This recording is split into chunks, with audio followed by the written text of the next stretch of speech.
हजुरलाई सबैलाई नमस्कार। आज यो 2025 मे 6 फ्राइडे यो हाम्रो पहिलो दिन होइन। सुरुमा अब नेपालीबाटै गरौँ। अब नेपाली भएको हिसाबले यो क्यानाडाको ब्रिटिस कोलम्बिया प्रोभिन्सको एबट्सफोर्ड रिजनमा छौँ अहिले हामी। र आज हाम्रो घनश्याम भाइको थोरै कसरी आउनुभयो उहाँ क्यानाडा र के कुरामा उहाँले स्ट्रगल गर्नुभयो र कस्तो लाग्दैछ उहाँको यो 1.5 वर्ष क्यानाडाको बसाइ, त्यसको विषयमा हामी चर्चा गर्न गइरहेका छौँ। र साथसाथै हाम्रो साथमा हुनुहुन्छ दौलत मोलाजी र उहाँ हाम्रो गढवाल इन्डिया नेपालै भनौँ पहाड नजिकै हाम्रो ल्याङ्ग्वेजदेखि लिएर सबै कल्चर सबै लगभग मिल्छ। उहाँलाई हामी नेक्स्ट एपिसोडमा जोड्नेछौँ र बिचबिचमा उहाँसँग पनि हामीले एक्सपिरियन्सहरू कुरा गर्दै जान्छौँ। र सुरुमा चाहिँ अब कस्तो लाग्दैछ त भाइ, अब बताउनुहोस्। धन्यवाद भाइ। साह्रै राम्रो मौसम छ आज, घाम लाग्छ, रमाइलो। अब नेपाली भन्यो भने जता हेरे पनि हजुर खुबै रमाइलो भन्नु जस्तै घाम लागिरहेछ मजाले। घाममा फेरि हामी मान्छे एकदम रमाइलो खालको छौँ। घाममै तातो चिया जुस खानुलाई ठाउँमै तातो चिया खाइरहेछु।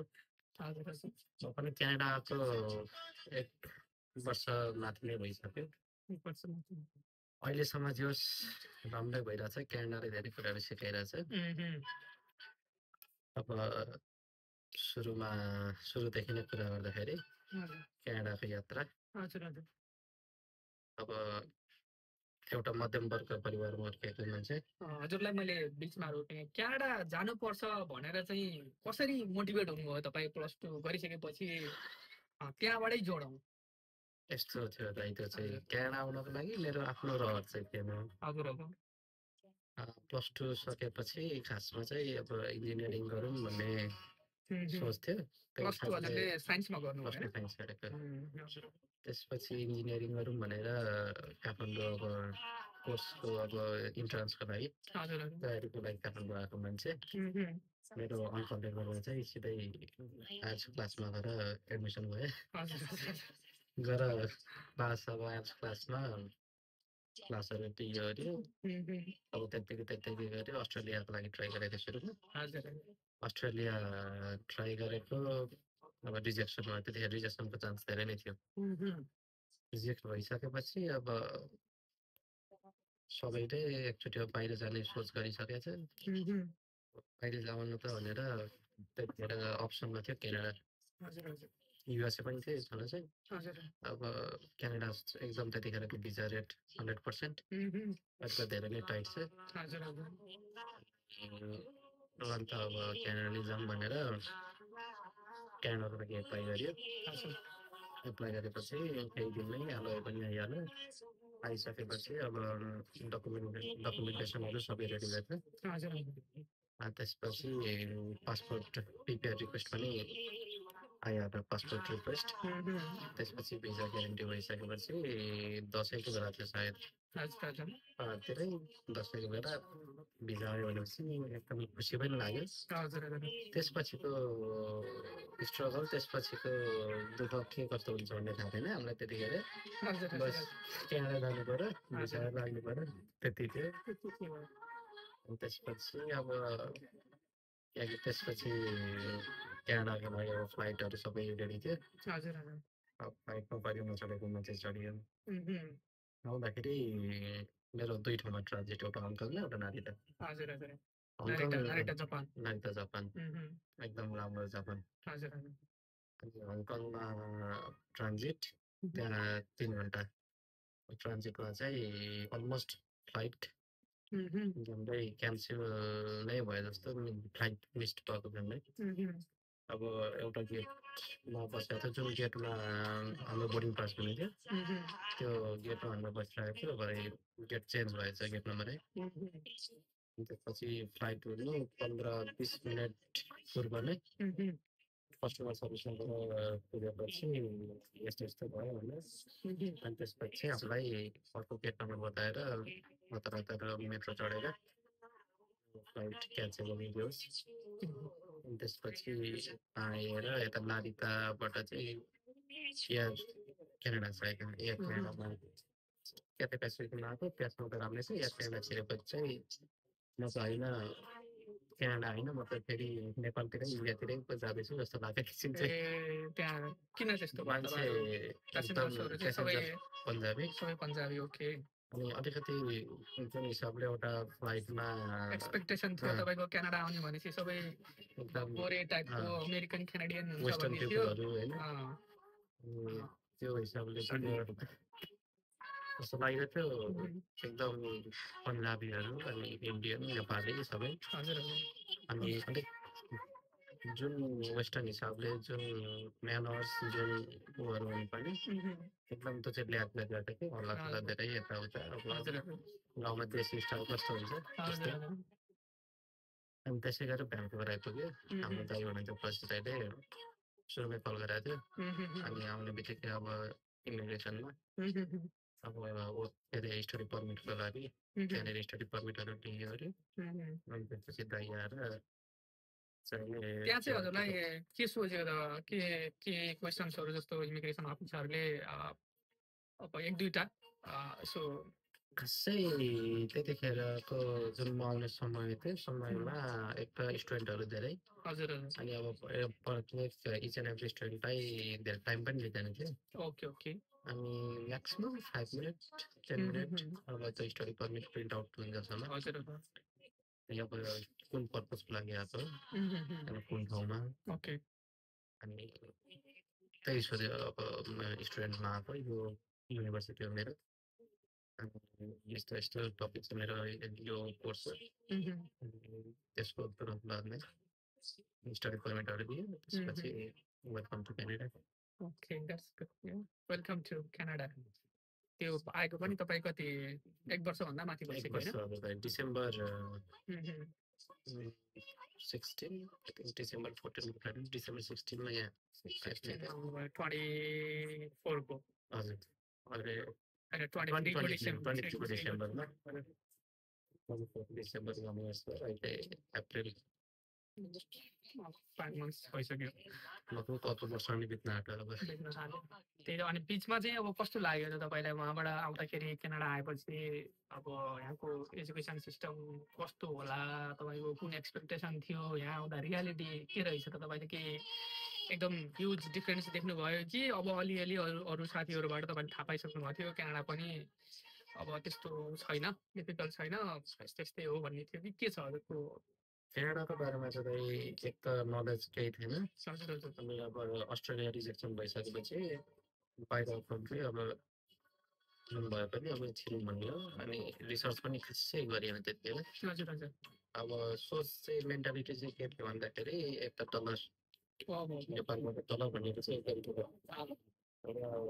क्यानाडा होस् या अस्ट्रेलिया जतैको पनि डलर कन्भर्ट गर्दाखेरि हामीले फेरि नेपालीमा कन्भर्ट गर्ने बानी छ कता भन्दा बाहिर फेरि गीत पनि मिठो आउने हरियो डलर भन्ने गीत गाउनु भयो क्या एकचोटि सुन होला भाइ फेरि उहाँको स्वर फेरि साह्रै राम्रो म फ्यान भइसकेको छु मसँग हाल्यो ठिक छ एकछिनमा चाहिँ गाउँदा हुन्छ हजुरले केही छैन तर अनि अब डलर एकदम ठुलो भन्ने एक्सपेक्टेसन त्यही थियो अनि आइयो यहाँ पछि चाहिँ अलिक सोचे भन्दा फरक वातावरण पनि अब नेपालभन्दा धेरै विकसित देश हो अझै कम्पेयर पनि मिल्दैन त र पनि जुन हिसाबले सोचेको थियो अब एक त यहाँको कम्युनिटी यहाँको अब हामीलाई विदेश भनेपछि एकदम पऱ्यो होइन वेस्टर्न पिपलहरू धेरै अब यतापट्टि इङ्ग्लिस उतापट्टि इङ्ग्लिस ल्याङ्ग्वेजहरू पनि इङ्ग्लिसमै त्यो चाहिँ अलिक भएन यहाँ पछि म्याक्सिमम् अब हिन्दी भन्नु पर्ने पन्जाबी इङ्ग्लिस चाहिँ लगभग बराबरै थियो हजुर हजुर अनि त्यसपछि अब अरूभन्दा पनि सबभन्दा समस्या चाहिँ त्यो छ अब मैले त सुरुमै आउने बित्तिकै कामहरू पनि यताउता पाइहाल्यो। हजुर इजी भयो अब सजिलो नत्र मसिनै आएको साथीहरू अब 8 महिना 9 महिना बितिसक्दा पनि काम नपाउने, अहिले पनि कतिले अब स्टेबल खालको काम नपाउने। अब यसमा चाहिँ थोरै उस जोडौँ, के भन्छ, हजुरले चाहिँ काम पाउनुभयो, अरूले पाएन भन्ने कुरामा चाहिँ तपाईँसँग स्किल्स थियो होइन? त्यो भएपछि स्किल्स हुनेले चाहिँ काम अझै पनि यहाँ छैन भने पनि काम छ। स्किल्स नहुनेलाई चाहिँ अब त्यो चाहिँ डिफिकल्ट छ होइन? तपाईँ त्यही त यहाँनिर मैले भेटेको मेरो प्रायः जस्तो कतिपय साथीहरू पनि नेपालमा चाहिँ त्यही त हाम्रो नेपालबाट अब जुन हिसाबले जुन नजरले देखाएको छ यो क्यानाडा त्यो चाहिँ एक्चुअलमा चाहिँ छैन। अनि हाम्रो के हुन्छ भन्दाखेरि घरबाट मान्छे विदेश गएपछि अझ वेस्टर्न कन्ट्रीहरू अमेरिका के अरे क्यानाडा अस्ट्रेलिया हुने बित्तिकै के सोध्छ भन्दाखेरि यहाँ उहाँ गएर काम गर्दाखेरि चाहिँ ब्ल्याक सर्ट फर्मल प्यान्ट होइन टाई लगाएर टक्क एउटा प्यान्ट ब्याग बोकेर अफिस जाने खालको त्यो मेन्टालिटी हुन्छ। अब मान्छे सोध्छन् अब त्यस्तै काम त हो र भनेर स्ट्यान्डर्ड एकदम स्ट्यान्डर्ड कन्ट्री त्यही हिसाबले चाहिँ आउन खोजेर हुन्छन् भने यहाँ आएर चाहिँ यहाँको रियालिटी चाहिँ अलग नै हुन्छ। अब कतिपय साथीहरू नेपालमा आरामले बस्ने घुम्ने कहिले अब कामै नगर्ने अब एक दुईजना साथीहरू भेटेको थिएँ। उनीहरूले चाहिँ अब घरमा बसुन्जेल खाना पनि बेडमै ल्याइदिने। अब त्यो उसमा हुर्केको अनि त्यसो भए चाहिँ यहाँ चाहिँ एकदम गाह्रो। त्यसो भए चाहिँ उता स्किलको पनि ल्याएको हुन्छ धेरै। अब स्किलहरू भने जस्तो नहुने अनि खासै थाहा पनि नहुने कामहरूको बारेमा शान्तिमा काम गर्न नमान्ने। यहाँ चाहिँ के छ भन्दाखेरि शान्तिमा काम जति शान्तिमा भए पनि त्यही हिसाबले झन् राम्रो हुन्छ। शान्तिमा काम गर्दाखेरि अब मान्छेहरूलाई चाहिँ आउने बित्तिकै अब स्ट्यान्डर्ड काम छैन होइन। म त अब रियालिटी नै रहेछ अस्ट्रेलिया क्यानाडा भाडामा नै यो त्यो फर्स्ट जब सबैको अलमोस्ट त्यही नै हुन्छ। तपाईँको के भन्दाखेरि सबभन्दा सजिलो एक्सपिरियन्स त्यस्तो नचाहिने हो। अनि भाडामा त जसलाई पनि आउने अनि अब भाडामा चाहिँ पैसा हुन्छ होइन त्यहीबाट बरु रेज हुँदै जाउँ भन्ने हुँदैन। अनि त्यही भएर मान्छेलाई अब घिनाउने भाडामा अब अर्काको जुठो न अनि त्यही भएर चाहिँ अनि काम नपाउने मेन रिजन चाहिँ त्यही नै भन्छु यहाँनिर। स्कुलको पनि कमी भयो। स्कुल मान्छेलाई चाहिँ अपर्च्युनिटी त धेरै छ। अब यहाँनिर अहिले कन्स्ट्रक्सनहरूदेखि लिएर हरेक अब जुन हामी पछाडिदेखि यो गार्डनिङ त्यसको पनि हामी नेक्स्ट उसमा कुरा गर्छौँ। गार्डनिङको फुल र तपाईँको म्युजिक तपाईँले सिङ्गिङको पनि हामी त्यसलाई नेक्स्ट उसमा एपिसोडमा हामी त्यसलाई जोडौँला। अहिले आज चाहिँ यो नेपाल चाहिँ तपाईँले के सोच्नु भएको थियो, एक्सपेक्टेसन कस्तो थियो र यहाँ आइसकेपछि रियालिटी के छ र स्ट्रगलको त्यसको बारेमा अलिक बढी डिस्कस गरौँ। तर बिचबिचमा हजुरले भनेको ठिक छ। त्यही त यहाँनिर स्ट्रगल चाहिँ अब हुन त हामी एउटा स्ट्रगल फेजमै छौँ। स्ट्रगल नगरी चाहिँ हुँदैन। अब त्यही हिसाबले जुन +2 सकेर आएर छौँ त्यही हिसाबले होइन भने त अलिकति अब कलेरो बुद्धि भन्नु पनि मिलेन। तर त्यही फेजमा नै भएकोले गर्दाखेरि चाहिँ मान्छेहरू अब स्टुडेन्टहरू म जस्तै कतिपय साथीहरू डिप्रेसनको शिकार मेन त यहाँ आएपछि एक त फ्यामिलीबाट टाढा भएपछि अब यहाँनिर एक्लै कल्चरल सक जस्तो तपाईँलाई अब नेपालमा हुँदाखेरि सधैँ दसैँ तिहार मनाइराखेको तपाईँ त अब गीत पनि राम्रोसँग गाउने नाच्न जान्ने मान्छे, देउसी भैलो खेल्न जाने होइन। यहाँ चाहिँ आउँदाखेरि कम्प्लिटली डिफ्रेन्ट छ। अब यहाँ हामीले हजुर अघि जोडिसक्नु भयो। यहाँ चाहिँ अब अलिकति बढी इन्डिया पन्जाबीहरू त्यो भयो, उनीहरूको कल्चर चाहिँ एकदमै राम्रोसँग सेलिब्रेट गर्छ। हाम्रो चाहिँ अब कम्युनिटी सानो भएको हुनाले सबै हामी दसैँ तिहार नेपालमा जसरी सेलिब्रेट गर्न पाउँदैनौँ। अर्को किन पाउँदैनौँ भन्दा हामी फ्यामिली रिलेटिभ्सहरू हाम्रो हुँदैन। यस्तै साथीभाइ दाजुभाइ जम्मा भएर त्यही यसो अलि रमाइलो गर्ने भन्ने हो। अनि अर्को भनेको हाम्रो यहाँ विकडेजमा पर्छ, काम हुन्छ। हाम्रो ठ्याक्क दसैँ हुन्छ नेपालमा, यहाँ हामीलाई छुट्टी हुँदैन। त्यो चाहिँ कतिको फिल भयो तपाईँलाई? जुन कल्चरल सक जुन 1 वर्ष भयो हुन त हजुरको धेरै भएको छैन, तैपनि जुन धेरै नै हाम्रो फेस्टिभल्सहरू तपाईँले मिस गरिसक्नु भयो नि त। नेपालमा त अब आउँछ तपाईँको प्रत्येक महिना जस्तै आउँछ चाडहरू पर्वहरू। त्यो चाहिँ कतिको फिल हुन्छ तपाईँ र अरू साथीहरूलाई पनि तपाईँसँग कुरा गर्दाखेरि कतिको पाउनु भयो तपाईँले त्यसको चाहिँ मिस भएको चाहिँ? त्यस्तो भएको चाहिँ मैले कस्तो भन्दाखेरि नेपालदेखि जस्तै अब कामको लागि मैले सुरुमै के सोच्थेँ भन्दाखेरि उहाँहरूपछि काम गर्नुपर्छ। मैले 12 घन्टा 10देखि मिनिमम 10देखि 12 घन्टा त मैले उभिनुपर्छ, काममा खटिनुपर्छ भनेर चाहिँ त्यही हिसाबले त्यतिखेर नै आफूलाई मेन्टल्ली अनि फिजिकल्ली प्रिपेयर गरिसकेको थिएँ। अब म नेपालमा काम गरिराख्ने अनि 10 घन्टा 12 घन्टा उभिएर काम गर्ने त्यही हिसाबले आफ्नो बडीलाई पनि मैले मेन्टेन गरिरहेको थिएँ, प्रिपेयर गरिरहेको थिएँ। त्यही हिसाबले अब विदेश आइसकेपछि अलिक अहिलेको हिसाबमा हेर्दाखेरि हामीलाई चाहिँ अब फ्यामिलीबाट टाढा भएपछि अब विभिन्न आफ्नो फेस्टिभलहरू हुन्छ, त्यसो भएपछि मान्छेलाई धेरै मिस त हुन्छ। तर अब मिस गरेर पनि के फाइदा छैन, सही हो। अब काम गर्नैपर्छ, काम नगरिकन अब रोजीरोटी चल्दैन। एक दिन काम गर्यो त्यही दिनको लागि ठिक्क हुन्छ। अब त्यही माथि एकदम टप मोस्ट एक्सपेन्सिभ ठाउँमा छौँ, त्यही भएर चाहिँ कामहरू पनि गर्नै पर्यो। अनि फेस्टिभलहरू छ भने पनि अब ठिकै छ, अब मन मारेर भए पनि बस्नु पर्यो। त्यो चाहिँ धेरै इमोसनल भएर पनि चल्दैन, सही भन्नुभयो तपाईँले। अब त्यो चाहिँ अब आफूलाई कतिको मान्छेले सम्हाल्न सक्छ भन्ने कुरा। सुरुको 1 वर्ष अलिकति लाग्न सक्छ, त्यसपछि दोस्रो वर्ष हुँदा सेकेन्ड इयर भयो, थर्ड इयर, अब यसको लागि त म नेपाल पनि जान्छु, यहीँ पनि राम्रो हुँदै जान्छ, मान्छेले बिर्सिँदै जान्छ तपाईँको। अब बिर्सिनु पर्ने हुन्छ, अब नत्र अरू अप्सनै हुँदैन हामीसँग होइन। अब टेस्ट छोडेर आइसकेपछि त्यहाँ सबै हुँको जस्तो होस् भनेर त त्यो अब पोसिबल हुँदैन। त्यो राम्रो कुरा गर्नुभयो तपाईँले। र अब नयाँ कोही आउने स्टुडेन्टहरूलाई चाहिँ तपाईँ के चाहिँ प्रिपेयर भएर आउने अथवा तपाईँको सजेसन्स चाहिँ के हुन्छ? यहाँ आउँदाखेरि एटलिस्ट उनीहरूलाई यो कुरा थाहा भयो भने उनीहरू आउनभन्दा पहिले नआउन पनि सके। अब अरू अप्सन्सहरू उनीहरूसँग टन्नै छ अहिले। अब अस्ट्रेलिया छ, युएस छ, हजुरले अघि भन्नुभयो, युरोप छ, जापान पनि छ। यो मात्रै होइन, हामीले बाहिरको मात्रै ऊ पनि के भन्छ इन्करेज गर्नु परेन। नेपालमै पनि तपाईँको केही गर्ने भने अब जस्तो तपाईँले अब आफै पनि दिन सक्नुहुन्छ, यतिको हजुरले यहाँ जसरी काम गर्नुभएको छ यही काम नेपालमा पनि हामीले गर्ने भने त्यहाँ हुन्छ। अब नगरेर हो, हामी अल्छी हुन्छौँ। हजुरले अघि भन्नुभयो हामी भाँडा माझ्न अब यहाँ आएर क्लिनिङ जबहरू गर्न हामीलाई अब गर्नुपर्ने हुन्छ, त्यो अरू अप्सन हुँदैन, हामी गर्छौँ। सेम काम हामीले नेपालमा गर्नु पर्यो भने हामी गर्दैनौँ। एउटा अर्को त्यो पनि हो। यस्तै केही अरू सजेसन्सहरू हजुरलाई मनमा लागेको र अब कोही नयाँ आउनेहरूले पनि अलिकति प्रिपेयर भएर आउन भन्नुहुन्छ कि केही छ, हजुरले के सजेसन्सहरू दिनुहुन्छ त? यस्तो छ भाइ, मेरो चाहिँ आउँदाखेरि हाम्रो उहाँबाट के हुन्छ भन्दाखेरि उहाँ जानको लागि सबभन्दा ठुलो मिस्टेक सुरुमा गर्ने मिस्टेक भनेको चाहिँ हामीले कोर्स सेलेक्सन। अब हामीलाई चाहिँ यहाँ आउनको लागि उहाँनिरबाट आफ्नो इन्ट्रेस्ट हुन्छ, अब के पढ्ने भन्ने त्यो फिक्स हुँदैन। एक त अब हामीले रिसर्च गरेर हुँदैन। अब यहाँनिर आएर कुन कोर्समा चाहिँ भिसालाई नै ज्यादा प्रोबेबिलिटी छ।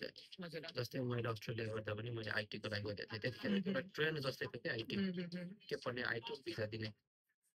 त्यस्तै यहाँ पनि अब म आएको थिएँ बिएससी, आएपछि मैले चेन्ज गरेँ। त्यसो गर्दा चाहिँ अब अहिले रुल्सहरू पनि थुप्रो चेन्ज भयो। रुल्स चेन्ज हुनाले गर्दाखेरि जुन सुरुमा लिएर आएको थिएँ अब त्यसलाई पनि मैले निरन्तरता दिन सकिनँ। त्यसो भए चाहिँ अहिले आएर धेरै डिफिकल्ट हुन्छ। अब उस्तै हो भने इमिग्रेसनले अब केही उसलाई मन परेन भने यसरी डिपोर्ट गर्ने सम्भावना पनि धेरै छ अहिले। अनि सबभन्दा सुरुमा त कोर्स सेलेक्सनको लागि आफूले सुरुमै प्रिपेयर गरेर कुन युनिभर्सिटी हो, कुन ठाउँमा के पढ्ने, कति इयर्स पढ्ने, मैले के गर्नुपर्छ त्यो सबै सुरुमै प्रिपेयर गरेर आउँदा राम्रो।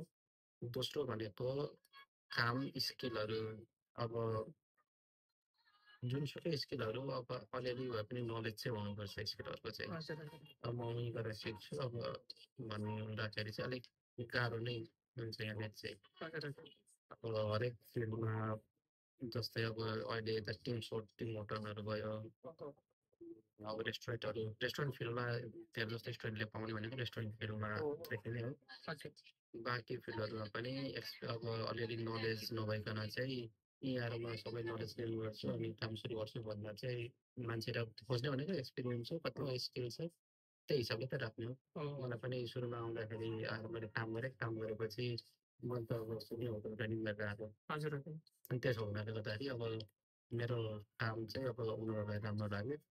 अब राम्रो लागेपछि अब यो मान्छेले चाहिँ गर्ने रहेछ आउने रहेछ केही रहेछ भनेर अनि हायर गरे नत्र त गाह्रै छ यहाँनिर अब एक त सबभन्दा अब ठुलो यहाँनिर मेन भनेको कन्ट्री यति फास्ट पेस्टमा छ कि त्यो स्किल मात्रै नभएर त्यही अनुसारको स्पिड पनि हुनु पर्यो एक्युरेसीहरू आफूलाई त्यही अनुसार चाहिँ अप टु डेट अपग्रेड गर्दै जान सक्नु पर्यो तपाईँको अब नयाँ जुनैसुकै काम गरे पनि नयाँ टेक्नोलोजीहरू आइरहेको हुन्छ त्यही चाहिँ हामीले एडप्ट गर्न सक्नु पर्यो नत्र भने पछि परिन्छ हजुर अनि त्यही हुनाले गर्दाखेरि चाहिँ थुप्रो साथीभाइहरूदेखि लिएर अहिले स्टुडेन्ट आउनेलाई चाहिँ काम नपाउने अनि काम नपाइसकेपछि के हुन्छ भने हामी उहाँबाट लोन लिएर आएको अब कम्तीमा पनि एकजना स्टुडेन्ट आउनुको लागि एकचोटि एक सेमिस्टरको युनिभर्सिटी र कलेजको फीदेखि लिएर आफ्नो सुरुमा आएर एकोमोडेसनहरूको लागि सबै गर्दाखेरि 25-30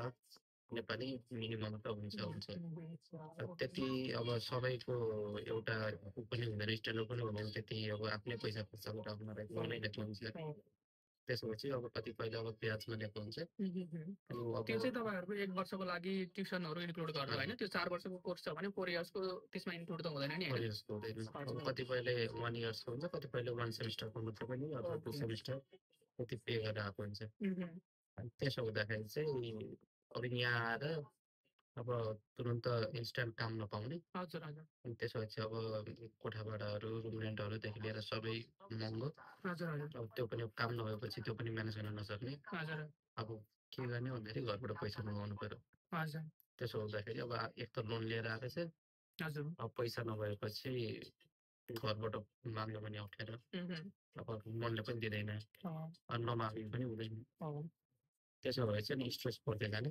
अनि त्यही हिसाबले डिप्रेसनमा पुग्ने अनि त्यसो भए चाहिँ एकदमै गाह्रो हुन्छ थुप्रो घटनाहरू पनि सुनिरहेको हुन्छ स्टुडेन्टहरूको सबभन्दा ठुलो समस्या चाहिँ त्यही छ अहिले चाहिँ थ्याङ्क यू भाइ तपाईँको हामीले चाहिँ अब आज यो लास्टमा भयो सुन्ने भन्नु पर्ने तर यो डिप्लोमा अथवा चाहिँ +2 पछाडि डिप्लोमा अथवा अरू कुनै अन्डर ग्रेड कोर्सहरू गर्न आउँदाखेरि के छ अथवा कसरी चाहिँ यहाँ चाहिँ सर्भाइभ हुने क्यानाडामा त्यो विषयमा चाहिँ डिस्कस गऱ्यौँ सबभन्दा राम्रो चाहिँ +2 सकिसकेपछि हजुर बरु सकभर राम्रो चाहिँ ब्याचलर सकेर ब्याचलर सकेर आउने कुरा चाहिँ नेक्स्ट उसमा चाहिँ हजुरले मलाई सोध्नु होला त्यसमा चाहिँ फेरि म एन्सर गरौँला त्यसलाई चाहिँ कसरी इजी हुन्छ उहाँले भन्नुभयो यो चाहिँ हाम्रो सस्पेन्स जस्तो नेक्स्ट राउन्डको लागि त्यो चाहिँ ब्याचलर नेपालमा सकेर आउँदाको बेनिफिट्सहरू टन्नै छ भाइले अब अलिकति जोडिहाल्नु भयो नेक्स्ट टाइम चाहिँ हामीले त्यसको विषयमा कुरा गरौँला इधर तपाईँ युएस जानुहोस् क्यानाडा आउनुहोस् अरू जुनै पनि कन्ट्रीमा जाँदाखेरि के बेनिफिट्सहरू छ र कसरी तपाईँहरू आउनु सक्नुहुन्छ र यहाँ आइसकेपछि अरू फर्दर कामहरूलाई पनि कसरी इजी हुन्छ भन्ने चाहिँ हामी नेक्स्ट उसमा डिस्कस गरौँला ल थ्याङ्क यू सो मच भाइ है